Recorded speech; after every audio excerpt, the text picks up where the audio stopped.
요즘 TV를 보면 건강 관련 프로그램들이 많습니다. 그만큼 사람들이 건강에 관심이 많다는 증거일 것입니다. 사람들은 먹고 살기가 힘들 때는 건강은 뒷전으로 밀어놓죠. 그러나 먹고 살만해지면 건강에 대해서 관심을 갖기 시작합니다. 먹고 사는 문제가 해결됐기 때문에 이제는 건강하게 오래오래 살고 싶어지는 겁니다. 사는 게 힘들 때는 병원도 가까이에 있는 병원 아무 데나 가죠. 의사도 아무 의사나 가서 만나서 치료를 받습니다. 그런데 먹고 살만해지면 달라집니다. 병원을 찾는 기준, 의사를 찾는 기준이 달라집니다. 병원이라고 다 같은 병원이 아니고 의사라고 똑같은 의사가 아니라는 걸 알기 때문입니다. 명의라고 알려진 분들이 있습니다. 병을 잘 고친다고 소문난 의사, 그 사람을 명의라고 하죠. 명의라고 하는 이 호칭은 자기 스스로 붙이는 게 아닙니다. 나는 명의입니다 라고 붙이는 게 아니라 그 의사로부터 치료를 받고 완치를 받은 환자들이 명예롭게 붙여주는, 저분은 명의야 라고 그 붙여주는 호칭이 바로 명의입니다. 여러분 혹시 명의에게 진료를 받아보신 적 있으세요? 저는 지금까지 살아오면서 병원하고 그렇게 친하지가 않았는데요. 성대에 문제가 생겼을 때 소위 부산에서는 명의라고 잘 알려진 그런 의료진에게 수술과 치료를 받아본 적이 있습니다. 제가 경험해 본 명의는 보통 의료진과는 좀 달랐습니다. 몇 가지 점에서 제가 깨달은 그 명의의 다른 점을 말씀드릴게요. 첫째, 질병에 대한 진단이 빠르고 정확했습니다. 그만큼 많은 환자들을 만나면서 자료가 많이 축적됐기 때문이 아닐까 하는 제 생각이 듭니다. 두 번째, 치료 방법이 명쾌하고 단순했습니다. 웬만한 병원에 가면 어디가 아프다고 그러면 약을 그냥 한 주먹씩 주면서 먹으라고 그러잖아요. 한 번에 못 들어가고 두 번에 먹고 막 이런 경우가 있는데 이 명의는 특징이 있었습니다. 약이 많지가 않았어요. 정확하게 핀셋으로 조정하듯이 정확하게 한 알, 두 알을 그 약만 먹으라고 권했습니다. 세 번째, 환자에게 겁을 주지 않고 희망을 줬습니다.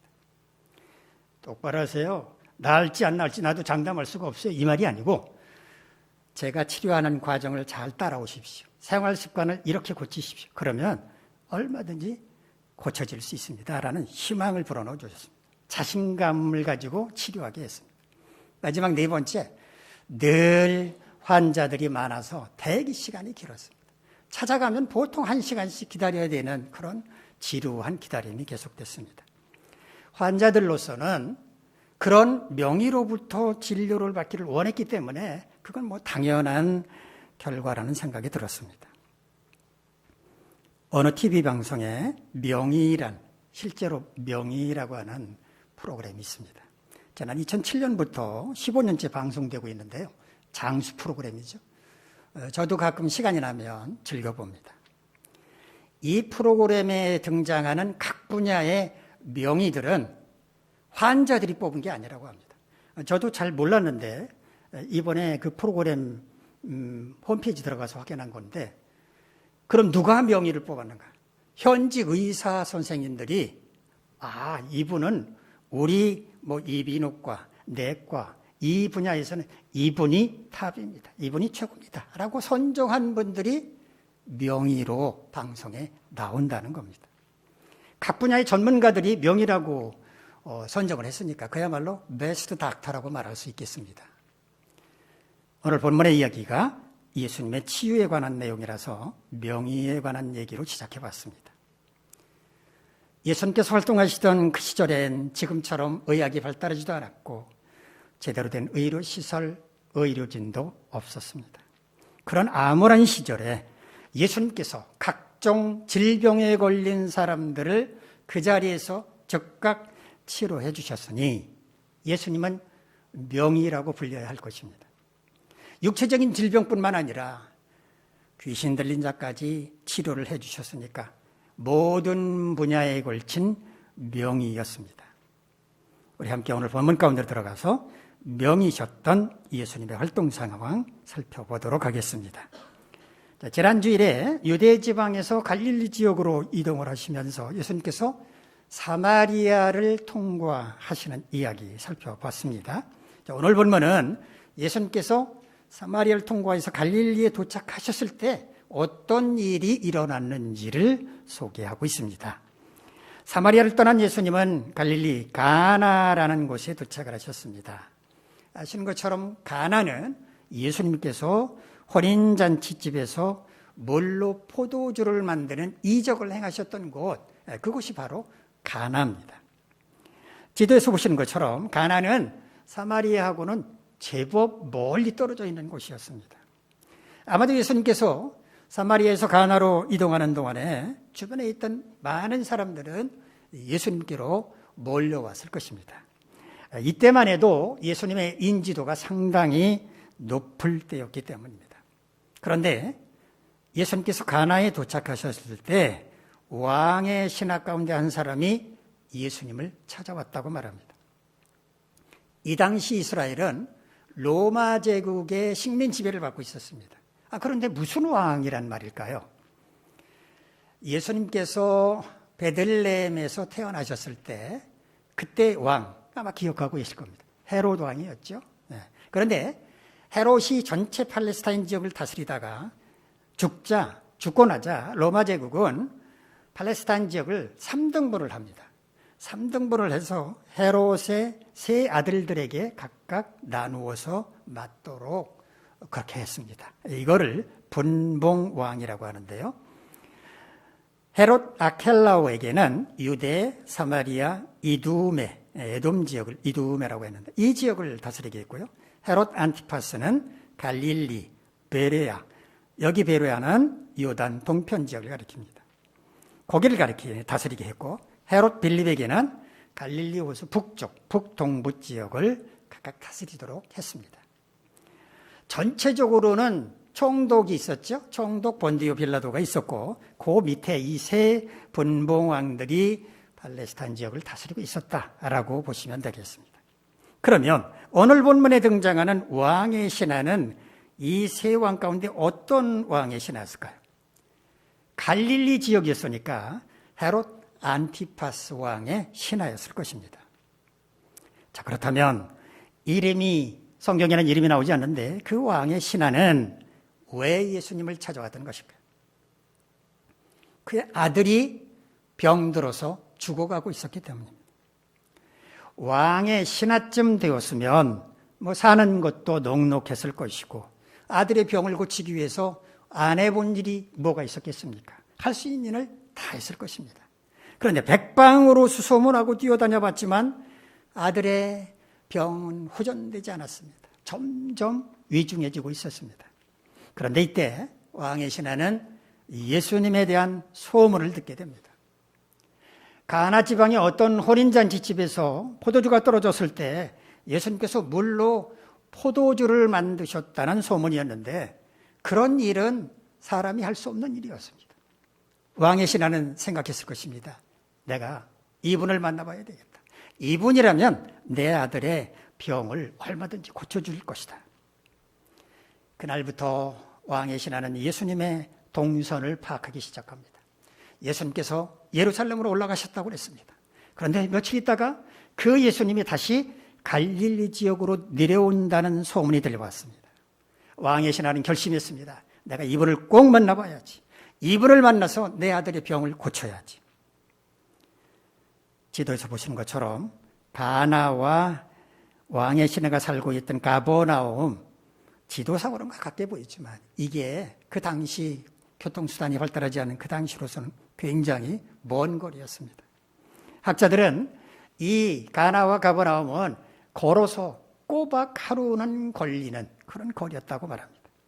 자, 아무튼 왕의 신하는 예수님을 만나기 위해서 먼 길을 달려왔습니다. 그리고 예수님을 만나자마자 다짜고짜 아들 얘기부터 꺼냈습니다.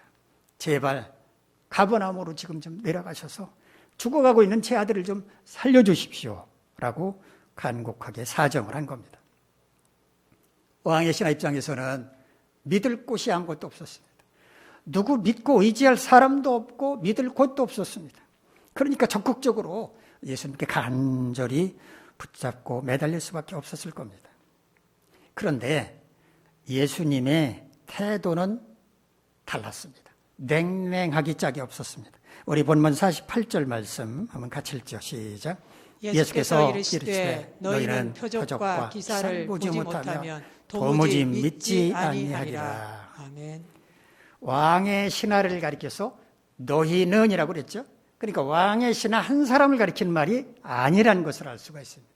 왕의 신하가 속해 있는 그 부류의 사람들을 가리켜서 말을 한 겁니다. 표적과 기사라는 말씀을 하신 걸로 미루어 보면 아마도 바리새인들을 가리킨 게 아닌가 하는 생각이 듭니다. 표적이라고 우리말로 번역한 헬라어는요, 세메이온이란 말입니다. 표시, 신호, 기적, 이상한 현상을 의미하는데 주로 성경에서 표적이라고 하면 그리스도로서의 능력을 보여주는 어떤 놀라운 행위를 가리킵니다. 즉 보통 사람은 할 수가 없고 오직 그리스도만이 할 수 있는 어떤 일, 그거를 세메이온, 표적이라고 말합니다. 기사, 한자말로 그 뜻하는 바와 같이 헬라어로는 테라스인데 말 그대로 놀라운 일, 기적을 가리킵니다. 그런데 헬라어 원문 성경을 보면 우메라는 단어를 사용을 합니다. 우메, 전혀 무엇이 아니다. 결코 무엇이 아니다라는 뜻입니다. 그러니까 예수님께서 말씀하신 뜻은 이겁니다. 당신네들은 이상하고 놀라운 일을 보지 않으면 결코 믿지 않을 사람들이야. 이렇게 말씀을 하신 겁니다. 제발 자신의 아내들을 살려달라고 사정하는 왕의 신하에게 당신들이 속한 부류의 사람들은 이러이러한 사람들이야. 내가 무슨 일을 하든지 당신은 믿지도 않을 사람들이야 라고 말을 했다는 것은 무슨 의미일까요? 당신들 그런 부류의 사람들 나는 도와주고 싶지 않아. 당신의 아들 고치워주고 싶지 않아. 이렇게 말씀하신 거나 마찬가지였습니다. 왕의 신하 입장에서는 어땠을까요? 자존심이 상했을지도 모릅니다. 왕의 신하라면 지금으로 말한다면 고위직 공무원, 지금으로 말한다면 청와대의 고위직 공무원쯤 되는 건데 자신이 직접 그 먼 길을 달려와서 사정을 한다면 들어주는 게 마땅하지. 어떻게 나를 이렇게 냉대한다는 말인가? 얼마든지 섭섭하게 생각할 수도 있었을 것입니다. 하지만 왕의 신하는 전혀 그런 태도를 보이지 않습니다. 우리 본문 49절 말씀 함께 읽을까요? 시작. 신하가 이르되 주여 내 아이가 죽기 전에 내려오소서. 왕의 신하는 예수님의 말씀에 전혀 영향을 받지 않았습니다. 예수님께서 자신을 냉대하든 어떻게 하든 아랑곳하지 않고 오직 자신의 아들을 살리려는 그 생각밖에 없었습니다. 저는 말씀하신 표적과 기사가 뭔지 잘 모릅니다.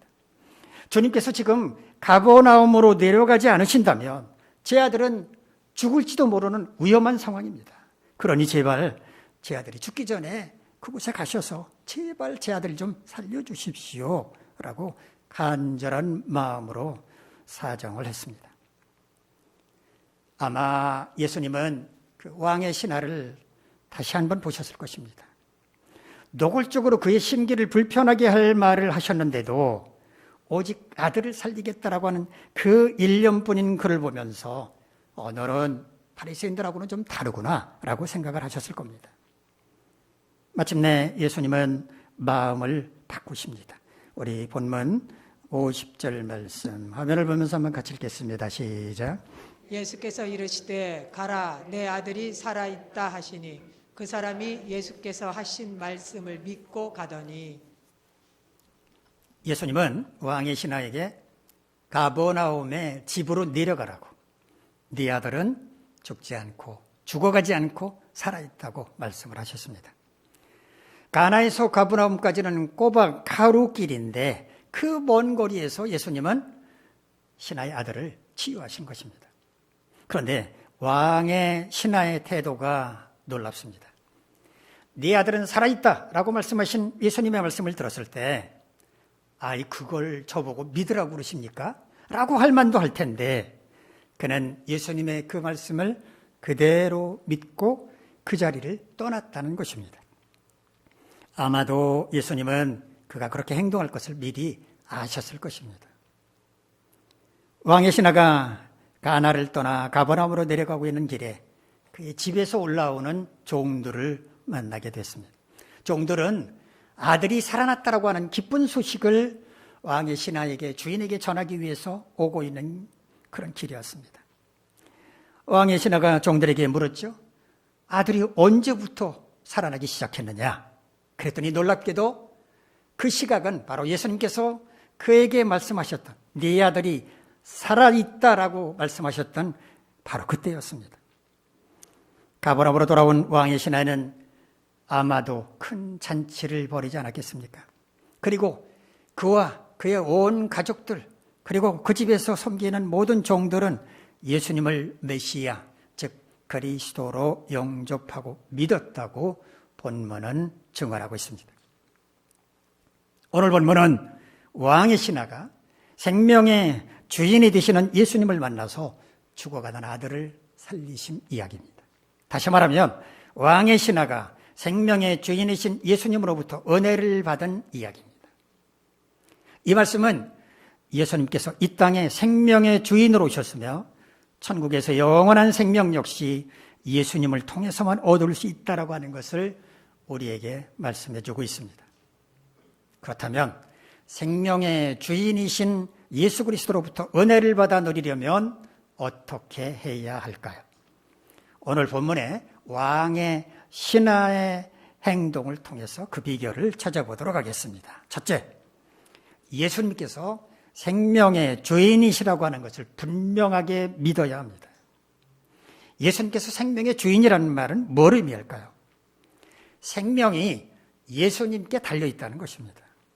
우리가 이 땅에 태어나게 된 것도 예수님 때문이고 순간순간 살아가는 것도 그분의 영향력 아래에 있으며 영원한 천국에 가는 것도 그분께 달려있다는 말입니다. 태초에 말씀이신 예수님께서 하나님과 함께 계셨다라고 하는 것 우리는 배워서 알고 있지 않습니까? 다시 말하면 예수님은 생명의 근원이시라는 말입니다. 뿐만 아니라 병들어 죽어가고 있는 사람 살려주시는 것도 심지어 장사해서 사나흘 지난 사람도 살려주셨다라고 하는 그 이적을 우리는 알고 있습니다. 영원한 천국에 들어갈 자격 얻는 것 역시 예수님을 통하지 않고는 불가능한 일이기 때문에 영생을 얻는 것도 예수님께 달려 있습니다. 즉 예수님은 생명의 주인이 되십니다. 만일 예수님께서 생명의 주인이심을 확신하는 사람이라면 그의 삶과 행동이 어떻게 달라질까요? 사도 바울은 고린도전서 3장 16절에서 너희가 하나님의 성전인 것과 하나님의 성령이 너희 안에 계시는 것을 알지 못하느냐라고 말했습니다. 자신의 몸이 자신의 것이 아니라 주님의 것임을 안다면, 자기 안에 성령님께서 계신 것을 안다면 자신을 더욱 소중하게 여기게 될 것입니다. 스스로 자신을 학대한다거나 혹사시킨다거나 몸을 더럽히지 않으려고 노력하게 될 것입니다. 그리스도인들 가운데는 종종 자살하는 사람도 있는데요.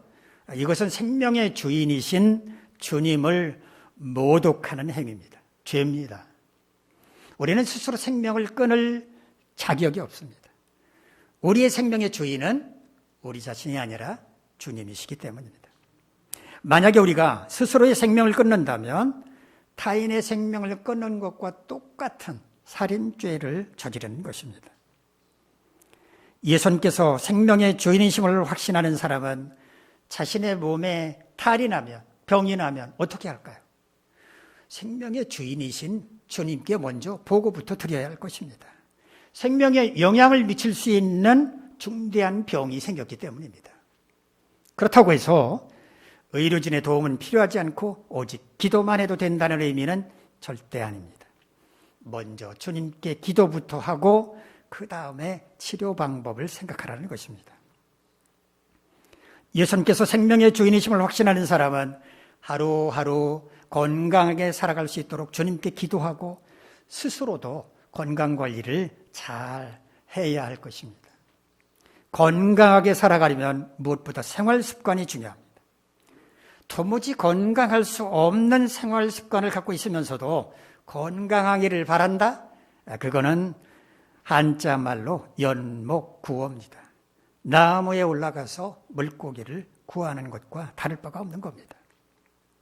그렇다고 해서 우리가 건강하게 살아가는데 주님의 도움은 필요가 없다는 말도 아닙니다. 우리 몸속에는 좋은 세포도 있고 나쁜 세포도 있다고 하죠. 이 나쁜 세포가 우리 몸의 연약한 부위를 이렇게 찾아다니다가 거기에 탁 달라붙게 되면 병이 난다는 겁니다. 우리 몸에 탈이 난다는 겁니다. 다시 말하면 우리는 마치 폭탄을 안고 사는 것처럼 우리 몸에 나쁜 세포도 늘 있어서 언제 우리의 연약한 부위와 결탁해서 질병이 발생할 수 있을지 모른다는 겁니다. 위험한 상황 가운데 살고 있는 거죠. 그러므로 우리가 건강하게 살아가려면 스스로 건강관리를 잘 해야 할 뿐만 아니라 주님께서 시시때때로 우리를 지켜 보호해 주시도록 기도해야 하는 것입니다. 늘 근심 가운데 사는 사람, 화가 잔뜩 나 있는 사람이 건강할까요? 아니면 기쁘고 즐겁게 사는 사람이 건강할까요? 어떻게 해야 건강하게 살 수 있을 것인지를 생각하고 그것을 실천하며 사는 사람, 그 사람이 지혜로운 사람입니다. 예수님께서 생명의 주인이심을 확신하는 사람은 그렇게 살아갑니다. 둘째, 생명의 주인이신 예수 그리스도로부터 은혜를 받아 누리려면 그분께로 가서 그분을 만나 은혜를 간구해야 합니다. 왕의 신하는 예수님을 만나기 위해서 먼 거리를 한 걸음에 달려갔습니다. 아들의 생명이 예수님께 달려 있었기 때문입니다. 주님으로부터 생명의 은혜를 받아 누리려면 주님을 만나야 합니다. 그 길이 아무리 멀다고 해도 찾아가야 합니다. 그런 수고 없이 어떻게 은혜를 받아 누릴 수 있겠습니까? 지금 이 시대의 그리스도인들은 수고하는 것을 싫어합니다. 우리가 살고 있는 세상이 그렇게 변하고 있기 때문이기도 합니다. 요즘 젊은 세대들은 은행에 직접 가는 일이 드뭅니다. 컴퓨터 혹은 휴대폰으로 모든 일들을 다 처리합니다. 이렇게 되다 보니까 은행 점포들은 날로 줄어들고 있는 반면에 점포가 없는 은행들은 늘어갑니다. 카카오뱅크니, K뱅크니, 점포가 없는 은행들은 늘어갑니다. 이런 현상은 우리의 신앙에도 영향을 미치고 있습니다.